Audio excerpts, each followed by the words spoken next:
Hi everyone, how are you? This is my first time moderating at an EMA Impact event. I'm very excited to be here, and I'm really excited to talk about conscious consumerism, which is what this panel is.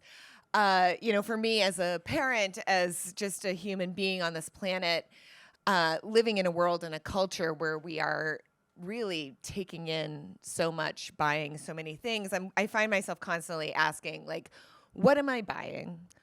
What it's like a little Marie Kondo, right? Of like, what am I buying? Is it bringing me joy? Do I need it? Is it good for my family?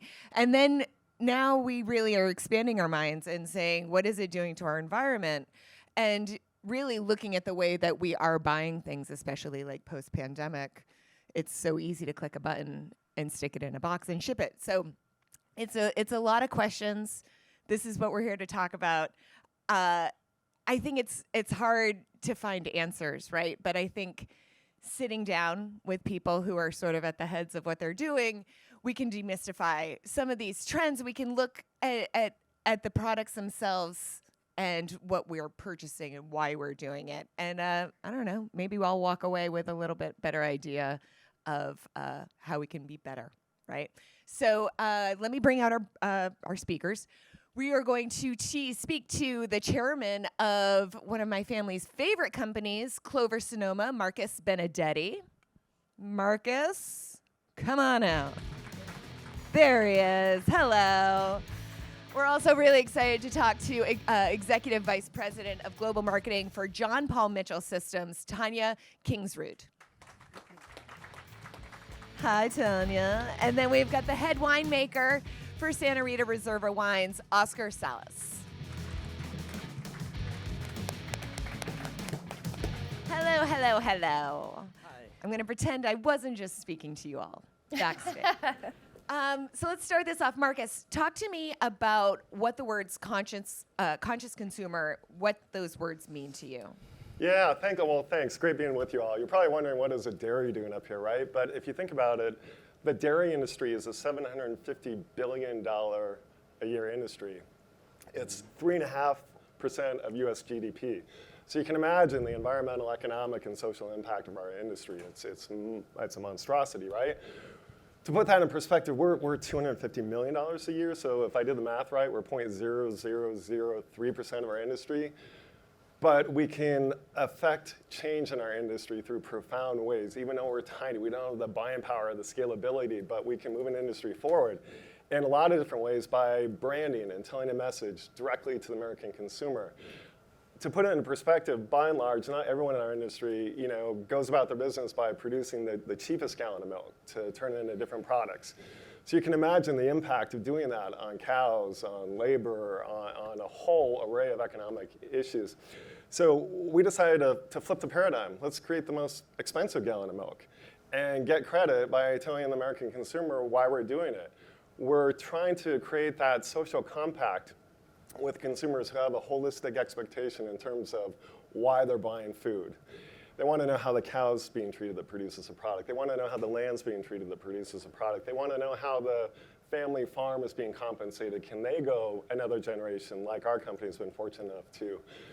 Long and short is you have to build trust, right? And you have to be transparent, truly. Good, bad, ugly in some cases, but peel back the layer of the onion for consumers because it's hard. They're busy. Moms are busy, dads are busy. They don't have time to kind of read through all the different issues. So third-party certifications are so important. The American Humane Association, the 100-year-old animal welfare organization in the United States, reached out to us because they heard about some of our maverick stances in the past. And I share with you how we can change an industry. We did it in the 90s. We said no to BST. It was a growth hormone that farmers could inject into their cows to increase milk production by 20%. Well, what about the consumer? Are they aware of this thing that's going on in the milk? And we said, no, we're not going to use it.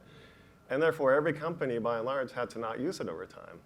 So you can punch above your weight and really affect change. I was listening to people, seems to kind of be a common thread of today is how can you kind of punch above your weight, whether you're youth and trying to affect the political movement. But you can. You just have to have courage, take chances, and believe in what you're doing. So, sorry. Long-winded. No, I think it's great. And your company is a 3-generation. You guys go back 3 generations, right? My grandfather started. I said way back in the room, I was like, your grandparents must be so proud. So let's talk about waste and plastic pollution and how it affects all industries. What are you guys doing at Clover to improve sustainability as far as packaging is concerned? Yeah, it's a massive problem, as we all know, right? And so we use plastic gallons, we use paper cartons. So one of the amazing things that we really discovered was that you don't have to use fossil fuels as the liner for a paper carton. So first of all, where is the paper sourced, right? We teamed up with the Forest Stewardship Council, number one, that ensures that the trees are sustainably harvested, that the land, the water quality, the animals are, you can clear cut or you can do it responsibly, the point is. And so the Forest Stewardship Council has certified third-party certification on our package to ensure that kind of that part of it is whole and right and sustainable. But the really innovative and exciting thing is we realized that we didn't have to use fossil fuels to create that liner on the inside and outside of the package because paper is porous, right? Eventually the milk would seep through. We could use sugarcane, non-GMO sugarcane, to create the same degree of kind Really quick, when you say fossil fuels, what were they putting? What was the lining? Polyurethane. That's disgusting. Sorry. But it is. Think about that. That's like what our milk is sitting against. Now you can use sugar. And now it's sugar, which is great. So that was exciting. We became the first renewable packaging from that kind of perspective. The second one is plastic. It's the bane of our world, right? You look at the oceans, the miles of floating plastic on the bottom of the oceans. It's the bane of kind of my being right now. How can we get out of plastic? Well, the whole industry is built around those plastic jugs. Well, we're the first to use a 30% post-consumer renewable carton in our plastic, which is really cool. So you're not creating new plastic through fossil fuels. You're taking existing plastic and you're baking it back into your container. We hope to get to 50% by 2025, and we hope to, at some point, I always press my team, when can we get out of plastic altogether? In the interim, we can make it better, but when can we get out of it altogether? That's very cool. And now, how would you say that Clover really differentiates itself from others in the dairy and food industry overall? And why is sustainability at the forefront for you? Yeah, so I mean, first and foremost, like our relationship and our whole being for being in business is to try to elevate dairy. And it's really simple the way we can approach that process. It's by listening to consumers, thought leaders. What are the issues that they care about? Obviously, it's all the things I mentioned, and sustainability is always at that forefront. So we're always practicing and pioneering. We talked about packaging. Well, how can we, do case studies on, so we don't own any cows. We work with small family farms. And at first they thought we were crazy. When they agreed not to use BST, they thought we were crazy to adopt, American Humane Association animal welfare standards. But over time, they stopped thinking that we were crazy because it worked, it resonated, and we were able to give them a premium for it. And so now there's a level of trust, not just with our consumers, but with our dairy partners, that's where the magic really happens. So we can test regenerative agriculture on a dairy as a case study. And does that work? And can we apply that across our whole dairy system with the hope that we can apply it across the entire industry? They're like petri dishes of initiatives that we can work on. We're contracting with a company to procure seaweed, to see if the ingestion of seaweed in cows can significantly reduce methane.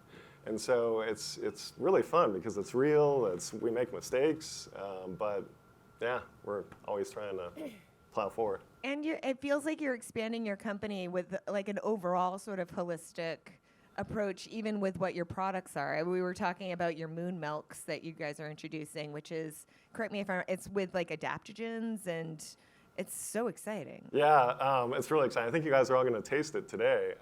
So please, I hope that you're as excited about it as I am.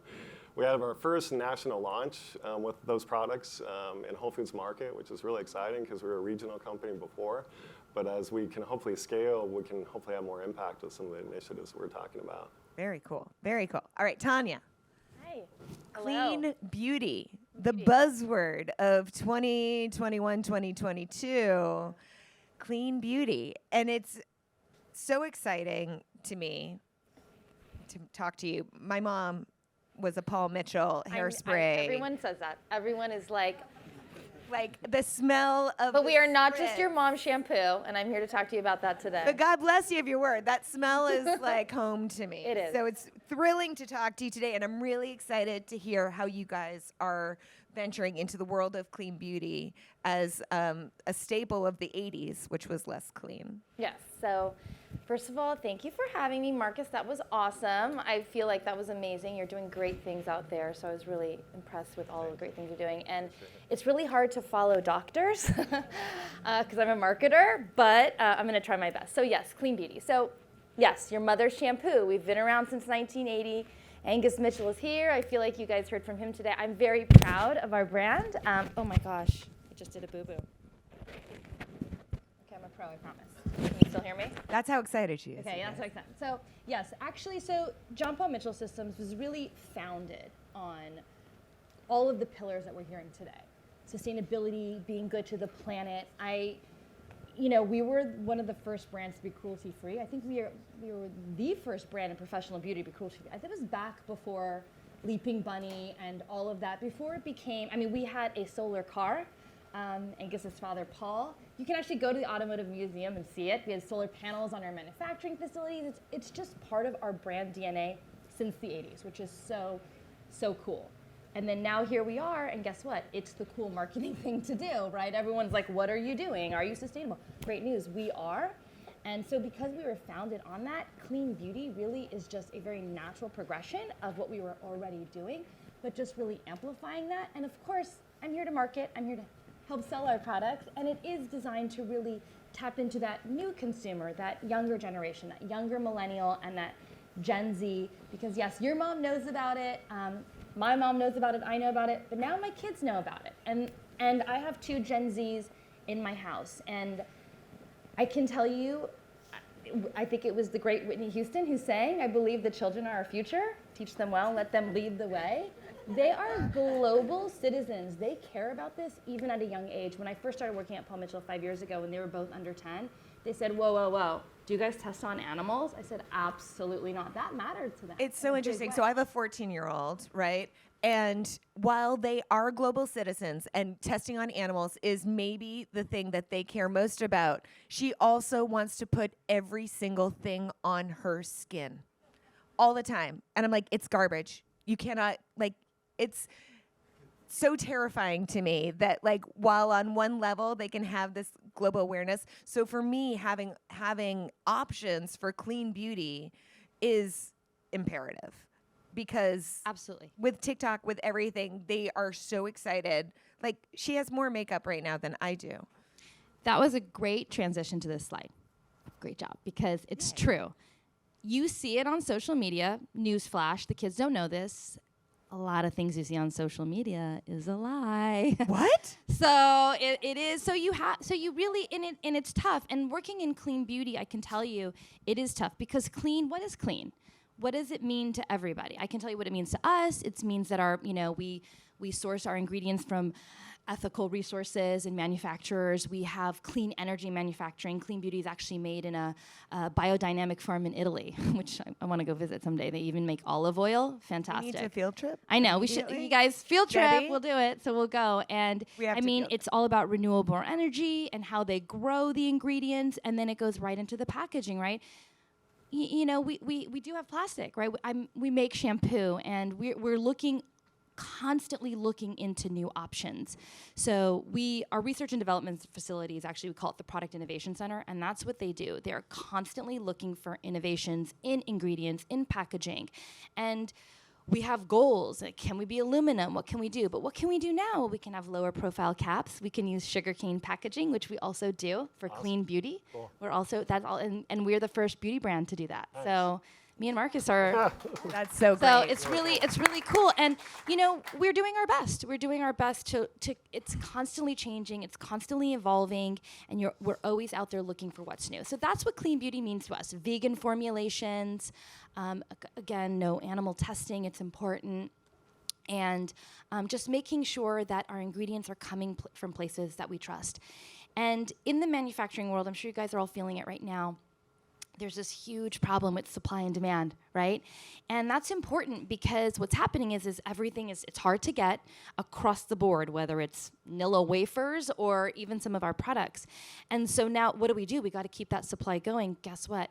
Those ethical resources are even more, harder to find because they are more in demand because people are trying to be good, conscious consumers is an important thing, and it's a marketing strategy, but also because people are looking for it. So it is put some strain on us as well because we do take that seriously. And, we want to supply products. Our business feeds other businesses. We sell and support professional stylists. So when we sell our products to them, they sell it to all of you when you go into the salon. So their business relies on us, and these out-of-stock situations have been tough, but we're still committed to the fact that, no, we have to stay true to our clean promise. How do these long-term clients who have been with you guys for so long, knowing your products over time, how are they responding to your new clean beauty platform? Again, we're a heritage brand, right? And you hear that name, Paul Mitchell, and you trust it. And because we were founded on these ethos, they immediately embraced and understood the mission because we've always talked about that. It's something that we are always doing.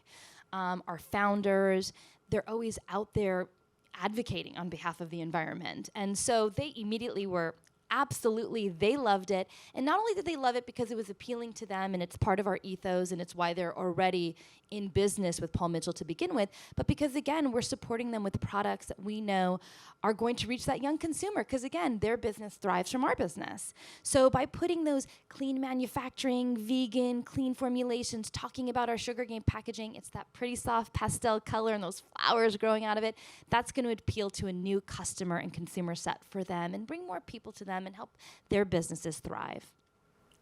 Awesome. Thank you. Thank you. Now, my favorite wine, Yes. Oscar, That's is me. joining us from Chile. Thank you for How you coming. doing? How you doing, everybody? So talk to I us think I'm the only one from who's Chile. not from here. I don't know about that. We've got Italy, we've got the UK. Oh, great. But you're the only one from Chile. Yes. So talk to all of us about what makes Santa Rita so unique in creating your vintage. Well, first of all, thanks, Emma. This is my first time here, but Santa Rita Estates, we're a winery. We've been here for 3 seasons. So this has been really inspiring for me. Well, basically, sustainability. We are probably not unique, not the only ones. But I'm going to take you all to a whole different industry. We are half winemaking process, and the other half is agriculture. And being sustainable is so important. Santa Rita Estates is a medium-sized winery, and we've been doing vintages, collecting grapes for almost 400 years. So even though we're from the New World, wines, we are a pretty old estate there. And the nice thing about our story is that we started in 1640, and at some point, 166 families. Marcus, he's really putting you to shame right now. gonna Sorry, say, Marcus is only 3 I'm- generations. that's You go back to the outstanding. 1600s. That's outstanding. Your ancestors are very proud. So 166 families at the time were born at the winery because of the process of the wines and the agriculture. And of course, at that time, we were not making just wines. We were making fruits. We were making. We had dairies. We had everything, for the people that lived there. But the people who were living there, they were born there. We had a hospital. We made bread, so people were born. People bought the groceries there, and people died there. There is a cemetery as well. And so this is the only winery in Chile where a whole town was born, after the process of the wine. So that makes us very linked and tied up to sustainability. So in the environmental, sense, for us, agriculture is not just, organic. It's not just, doing some or not doing some things. It's a 360 scope. So we have to be concerned about the community. We give scholarships to people, that go from school to university. Well, first at school, then to university. So we've seen them grown. Like 50% of the people of the town work for us, for the winery. And so it's a whole 360, much more important than being just environmentally, which is a big and very important scope of the thing. But being socially concerned about the community is really important.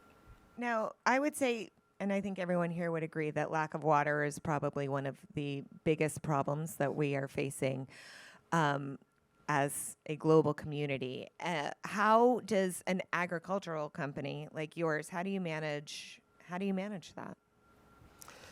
Well, it's a pretty tough thing because global warming is real. It's not it's real already, and we're facing it. In Chile, we've had, not just in Chile, everywhere, we've had already 10 to 15 years of drought. Dams are up to 5 to 10% of its capacity. So we're dealing with that. And I think we've tried on 3 ways. And the wine industry, well, here in California it's very strong, just as in Chile. We're very ahead of the sustainable concept and ways of doing things. And I would say we do it in 3 scopes. One is we started on 2015 a big investment project of $50 million, which basically we said, we called it WISE, and just was a play of words of wisdom and wine and seed. So instead of like producing fruit, we were going to make the wine in the vineyard. And so we changed all way of thinking. And first of all, we replanted around 3,000 acres with healthy plants, with more efficient plants, and more productive, but without using any extra land, the same land that we've been planting for the last 400 years. We changed, and this is pretty important, we changed all the flood irrigation. Probably most of you don't know, but 10 to 20 years ago, most of the people would do flood irrigation. And we changed all that to drop irrigation using less than 20% of the water that were used before. Drone control, satellite control so we would water and irrigate when we need, and not just every single week. And among those, a lot of other, it's very ample and a lot of things. And obviously the making of wine is very low emissions, but then you've got packaging and transporting it worldwide. So speak to us a little bit about how your company approaches that. Yeah. Keep your emissions low. So, yeah, it's a big trend the last 10 years. We've been changing formats. So not just using bottles. Now we're using light bottles. We call them eco bottles. And then we're using different formats like canning. Probably you've seen already wines in cans. And that's becoming very popular. Cans are very sustainable. Then we're using Tetra Paks. We're using bag-in-box, which is also very sustainable, rather than just opening every single bottle. Open one big bag-in-box, for 3 or 4 people. And also, which is a very new... Those are for 3 or 4 people? I was going to say... Oh, okay. Well, maybe right. 2. No, I'll just make a note of that. I have to be politically correct. And then one very important thing is that the last years, even though you don't imagine that, but we've been sending a lot of bulk wine to be bottled in destination. Because it's a matter, the footprint is also a matter of transportation, as you were asking. So the weight we shipped elsewhere, especially wineries who export a lot. You know, we have more than 90 clients around the world. So it's a lot of weight. And so sending the wine in bulk, not just any wine, but premium and high quality wine, and being bottled in destination, it gives us a very low footprint compared to before. That's interesting. I love that. Yeah. Okay, if we were to go down the line, you guys are on the other side. We're the consumers. If you were to give us a piece of advice on how to be the most conscious consumer, or at least a more conscious consumer than we currently are, what piece of advice would that be? What would you say? Do your homework, right? That's hard. I know. But lean into third-party certifications too. American Humane Association, USDA Organic Seals. And as a consumer, advocate for more of those seals, right? Because in our industry, like the USDA Organic Seal is widely known. Everyone knows it's that circle with the line. But within that, like we're pushing for what beyond, you know, just the basic organic seal can we create? But as a because every organic dairy product is not the same. Correct. Right? By far. I mean, and I know you can't disparage other companies, but there is a difference between your product and something in a red carton. Appreciate that. Yeah, I mean, I think retailers play such a key part, right? Like we partner principally with, you know, Whole Foods, Sprouts, a lot of the independents, the natural, because they principally care, number one. They have their own standards. So as a consumer, gravitate towards those retailers that are mission-driven as well, right? Because generally, what's in there is pretty good stuff, right?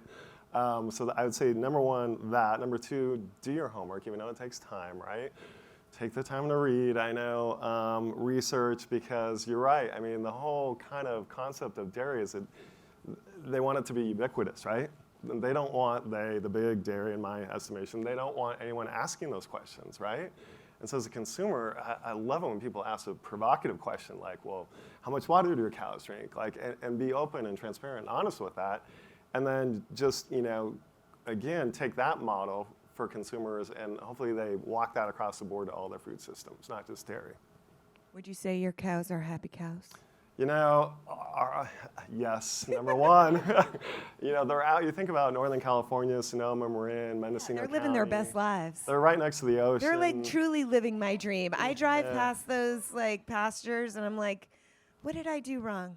Yeah. I landed on this earth as a human. They're eating I could have been a grass. cow in Northern California. They're small herds. That's another thing. Like our family farms, they're intimate, right? Some dairy operations, honestly, are 10,000 cow dairy operations, right? In kind of confined areas and whatnot. And we talk about sustainability, and before we brought all the formality and improvements to the sustainability component of our dairy farmers, their point was, you know, look, we've been doing this for 5 generations on the same land. We're doing something right. So it's not like we brought everything to them. They were already there, and in part because they're small, intimate, and they can manage it. They know each cow, as opposed to just numbers, you know. That's real sweet. Tanya? So yes, do your research. I think for me, sorry, I swear I've done this before. Yeah, I think doing your research, obviously, and we talked about how socials align. Marketing can be tricky, right? I work in marketing. My advice is, you know, put a green leaf on it. Yeah, exactly, right? You know? This is clean beauty. I mean, we face that all the time. Like, really explain that a little bit more, and we take that seriously. So my advice is definitely seek out the brands that are being transparent, and trust me, you'll know it when you see it. We have on our site a complete page dedicated to what we're doing and what we're trying to do. We don't fake it. Not everything that we have is PCR. We're working towards that, and we're very honest and open about that because it's very difficult. We have like 30,000 SKUs or something, but we're going to get there. And honestly, a little goes a long way. Don't be too hard on yourself. As a mom, I found that I would get very overwhelmed by trying to seek out all of these brands. start with a industry. Say, you know what, I'm going to start with dairy. You know, I'm going to just buy pasture-raised eggs. That little bit, you take it step by step, and then you can slowly start to grow and expand in all areas of your life. Okay. And favorite product that you guys are doing right now? My favorite product that we're doing? Yeah. That is so hard. It's like picking a favorite child. You can give me 3, and I'll try them all. 3. Okay, well, I have to say, we also make professional products, and we have a professional hair color line that you guys can't buy, but your stylist probably do. And you should tell them to buy this one. It's called Paul Mitchell The Color. Very easy. But I love it because it's made with beeswax, and we get our beeswax from these sustainable bees farms in Africa. Are they happy bees? And they're happy bees. Oh my God. And we talk about veganism, and I know Mara feels me on this. I'm very in love with bees, and I want happy bees. They do so much to keep our ecosystem and our planet moving. And so I love that we're supporting these, and we partner with this called Bees for Development, and they teach people in these African communities how to become beekeepers.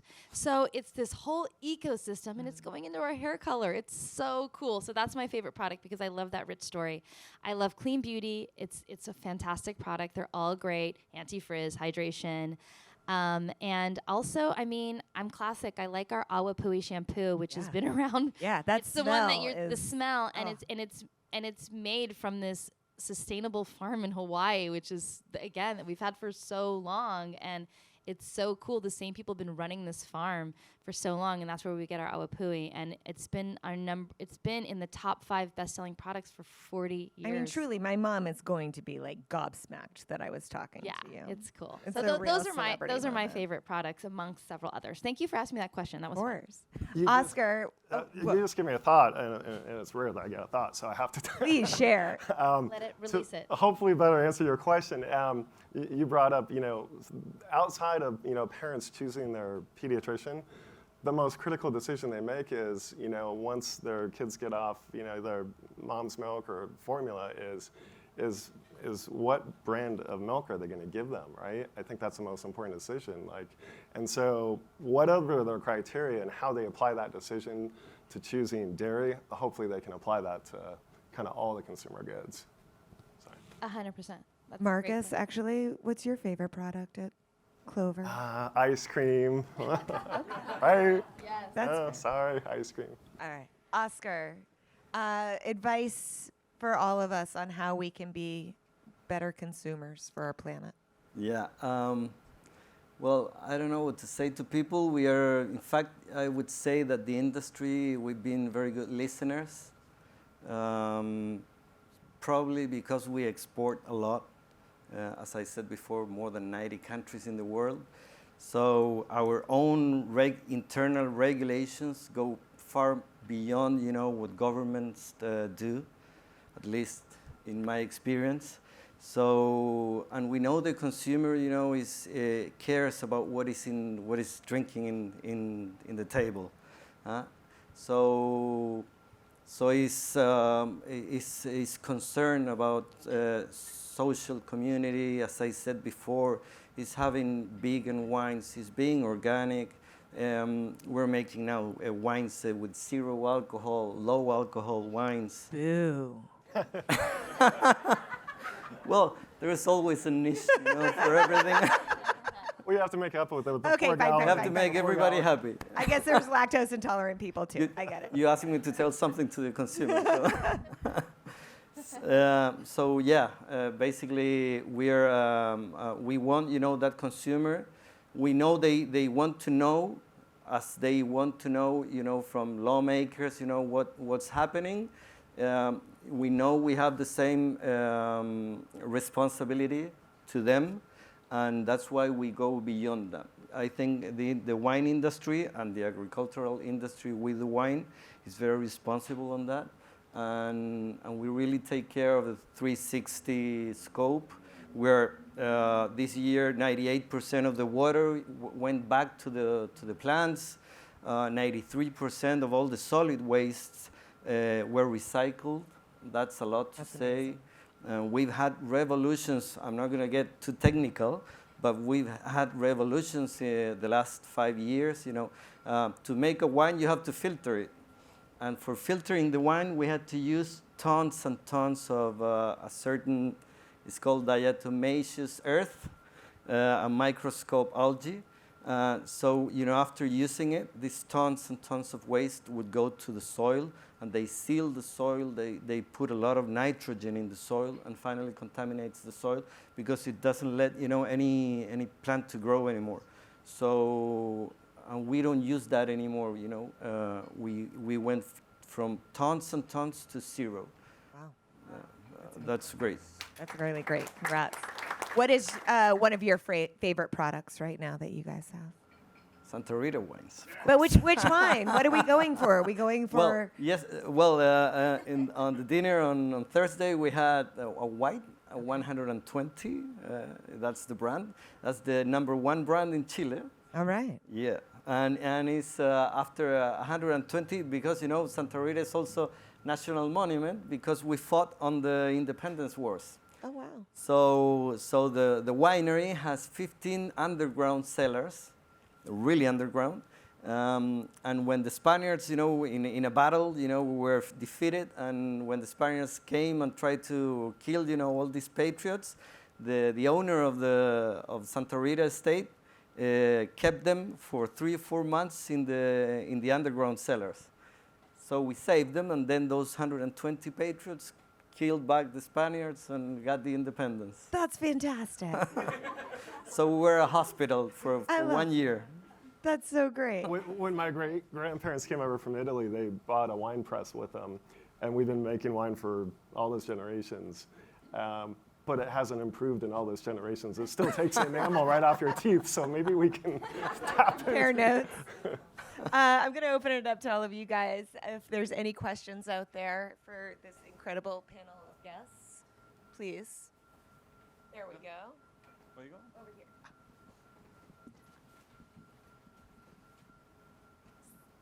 Hi, I have a question for Tania.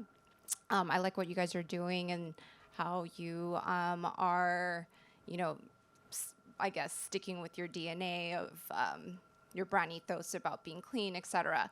Are there steps that you guys are taking for your formulas to use less water, or you developing waterless activated products, since obviously water conservation is big? Yeah, and water, we actually partner with Water Keepers Alliance. So water's been a big part of, we believe in that as well. And yes, we are looking for those solutions.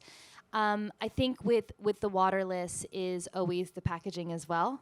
So anytime we want to develop any sort of product, it's about the formula, where you get the ingredients, how do you package it, and then how do you manufacture it, like all of those things. So we have to, it's taking a look at all of those things and saying, okay, is that reaching? And then waterless becomes a smaller footprint, right? So then it becomes, is it single use? So we have to answer all of those questions and make sure that when we do put something forward, that it is going to at least meet some of those things, not all of them, because, as I said, you got to take it one step at a time and go easy on yourself in this mission.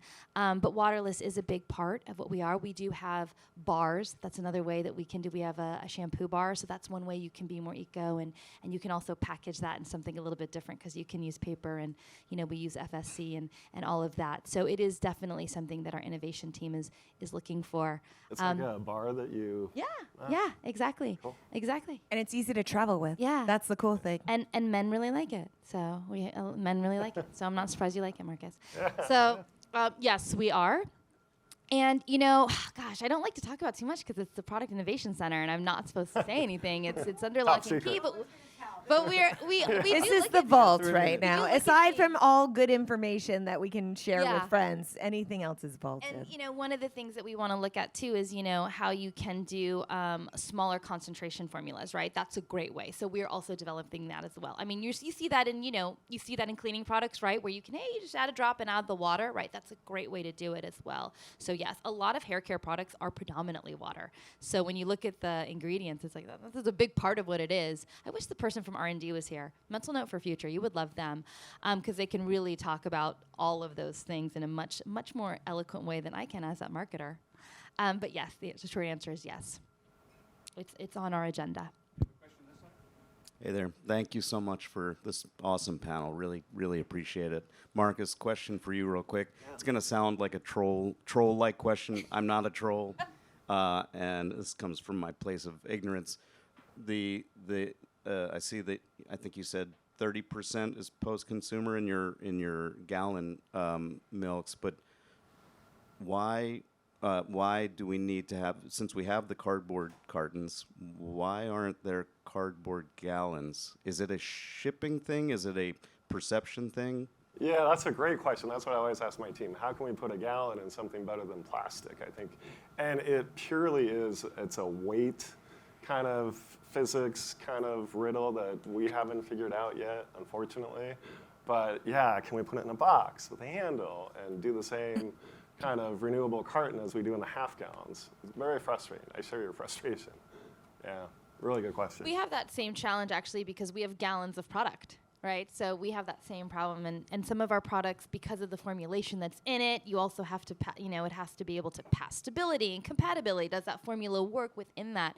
So it does become so complicated. I'm always harassing our people. I'm actually trying to do hair color developer, which is a chemical in a wine box. Maybe we should get together because I love the idea of that box spout. But it is a good question. The last question from over here. Yeah, it's actually 2 questions if you don't mind. Thank you.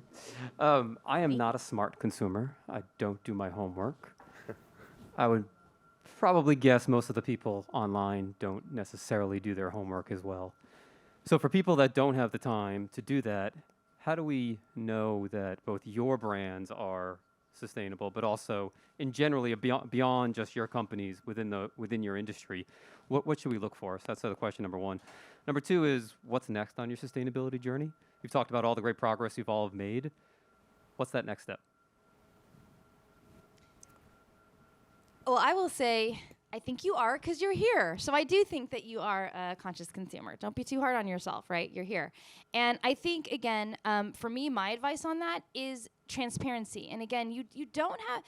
How do I do? I mean, I'll tell you how I do it. I actually identified someone on TikTok. I know social media is a lie, but I did my research on this guy, and he tells me what to buy at grocery stores, and I love him. So I do think you can find your influencers, and they'll do that work for you. So then you only have to research 1 or 2 people, right? And then they'll do the work for you. You just engage in their blog, in their social, and they're going to set you down your course. So that's one easy piece of advice that I can give. And then again, brands that are transparent are transparent. You'll see it. They'll tell you. If something sounds too good to be true, guess what? It is. Not everything is going to be perfect for every brand. Marcus just answered very honestly to you about the gallons piece. Yes, it is in plastic, and it is 30%, and that's also because, guess what? Everyone's using PCR, so that again is also becoming even more hard to get a hold of. Same thing with ocean plastics and sugar cane. Our resources will eventually be tapped as more brands start to rise up to the occasion and be more responsible in what they're offering you. So that's my advice: is look for those transparent brands, and you will see it. And I would add to what I said earlier. I mean, lean into those retailers that really vet products kind of on all of our behalfs. Like, they're serious about it. Like, they want to know our animal welfare standards, speaking of like Whole Foods and Sprouts and, the Progressive Independence, Erewhon down here. I mean, you can trust them because, like I said, they're mission driven. They're not doing it just because it's good business. They're doing a lot of that vetting for all of us as consumers. Can I push back on that just for a moment? Yeah. For the consumers who can't afford the Erewhon, and I like you owning that you're the most expensive gallon of milk and telling us why. But what about the millions of consumers who are not able to liberally spend at a Whole Foods or an Erewhon? What do you say to them? Yeah, really good question. So our whole goal is to broaden our offerings to those that can't afford to shop at Whole Foods. That joke, whole paycheck, right? So after the progressive natural food industry adopts a brand, because they do the hard work, they vet it, and it's a dance. We work with them on new product formulation. They're like, no, this is getting a little dirty. This doesn't work for us. So once that's created and it's established in the natural and the independent markets, the masses are the last to adopt. The Walmarts, the Krogers, the Albertsons of the world, where you will hopefully perhaps find a lower price point at that point, but it's a process. Because that's the hardest thing. It is. Like, it's it's unfair. Yeah, and no, it is. It's the hardest thing when you have a value proposition to a consumer that resonates with that value proposition, and they can't afford it. It breaks your heart. It really does. Bummer.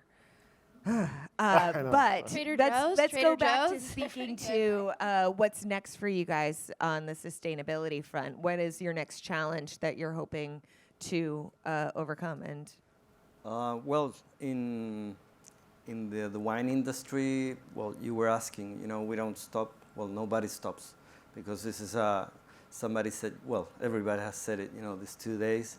This is a step by step. We're not going to do everything now. We can stay, sitting there watching, what's happening. So we don't stop. In our case, our R&D, area, we're doing lots of things. We're using drones to, pesticides are just a memory, what we did 20 or 30 years ago. We don't use that anymore. And now we're using drones so you send them, through the lines of the vineyards, and they spend 10% of what we used to spend with a regular machinery. We're using cover crops and investigating different cover crops that can give kind of the compaction of the soil, change of pH. We're trying, how do you say it in English? Ionization? Ionization of the water, so we can switch the pH to let the plant be more efficient, in terms of absorbing not only water, but the new nutrients of the soil. And thus, we're not using any more big machinery. And that's a big thing too. We're using only motorcycles to do everything. Motorcycles? There's 4-wheel motorcycles. that's awesome. It's pretty cool, yeah. But they don't weigh, and they don't spend that much gasoline either. So it's a whole circle, but we're not stopping. No. For us, we a couple of years ago we became a benefits corporation. Show of hands, who's familiar? I'm just curious with a B Corp. Awesome. That's so cool.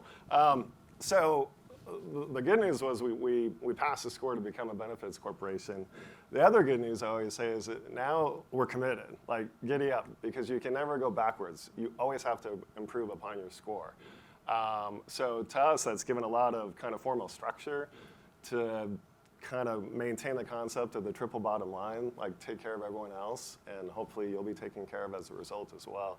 So that's been fun and exciting and stressful, because like I said, continuous improvement every year upon that score, and it's pretty comprehensive.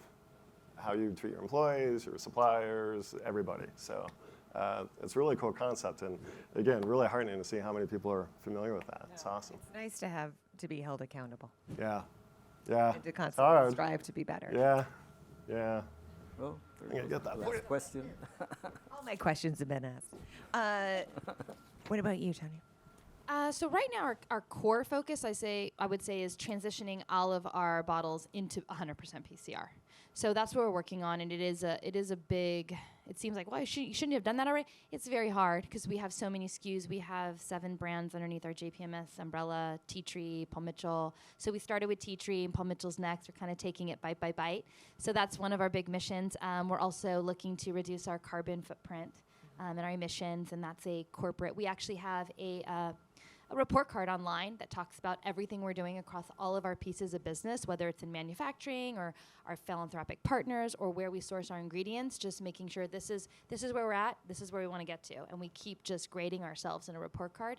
And we put that out to our customers, our salons, our consumers, so they know what they're getting with us. Cool. Well, I hope that helped you out a little bit. You at least have 3 brands now that are vetted for you that you can definitely put your money behind and feel good about it. So are there any more questions? We're well over our time. Many apologies. But thank you so much. You guys are incredibly knowledgeable, and I really greatly appreciate every single thing you guys have done to make each industry that you're in just a little better. And I'm thrilled to buy and support. Appreciate it. And ingest. Thanks, guys.